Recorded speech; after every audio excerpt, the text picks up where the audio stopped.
into Busick. Blocked by the long arm of Ken Dryden.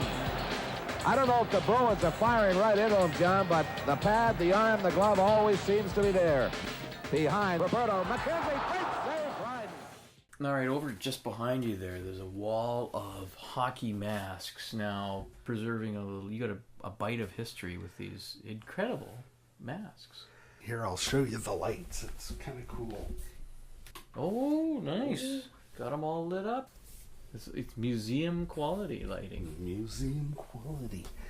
About a dozen years ago, I stumbled upon this website where this guy was making these incredible replicas of these masks, and it looked like he'd stolen them from the Hockey Hall of Fame. They were so authentic. And his name was Don Scott from Collingwood, Ontario. You know, he made these beautiful handmade fiberglass masks, and I was just blown away by how cool they were, and his website sucked. And so I traded my services and I redesigned his website. You know, as time passed, I added a few more, so I have all 8 of them. And unfortunately, Don just got burnt out because he doesn't make them anymore. He is kind of legendary in that collector world. I guess so. The masks look so authentic. They have nicks and puck marks, and I mean they look. You know, when I came into the room, I thought, how did you get Ken Dryden's? How did you get Terry Sawchuk's? A brilliant save by Sawchuk. 6 goalies that represent the 8 masks, and I totally geeked out. Signed hockey cards that pair up with each goalie's mask, and so it's Ken Dryden, the 2 masks in the top middle, and Sawchuk's in the bottom 2, right below Dryden's, and then Gary Smith and Kurt Ridley, 2 Canuck goalies on the top left and right corners, and the bottom corners are Glenn Chico Resch and Bernie Perrant. Nice. I remember seeing some photos. Oh my God, Chico Resch has painted his entire mask.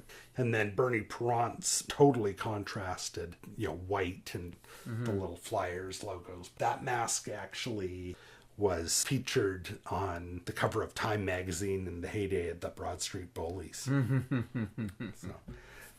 Although Perrant never got in a fight. No.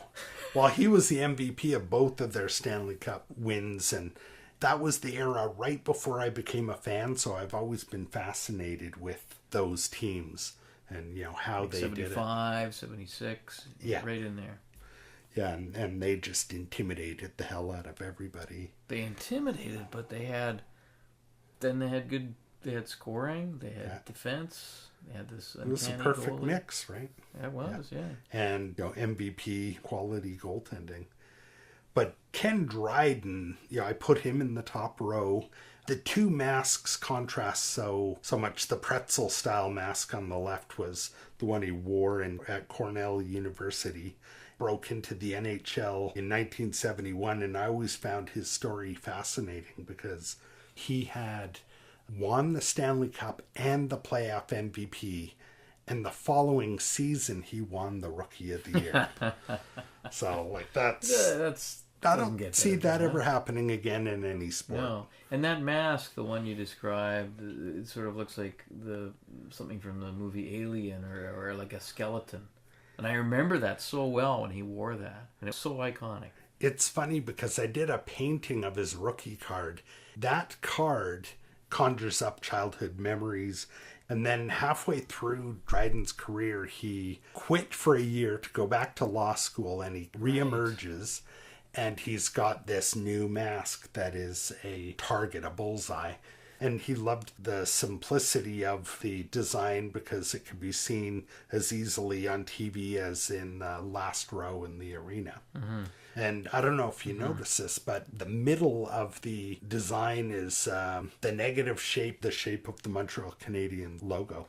It's it's kind of cool, eh? Oh, that's right. I had not known. In the midst of all that fracas, Bill, one of the Ranger players threw Bernie Perrant's face mask up into the crowd, and I doubt very much if he'll get it back.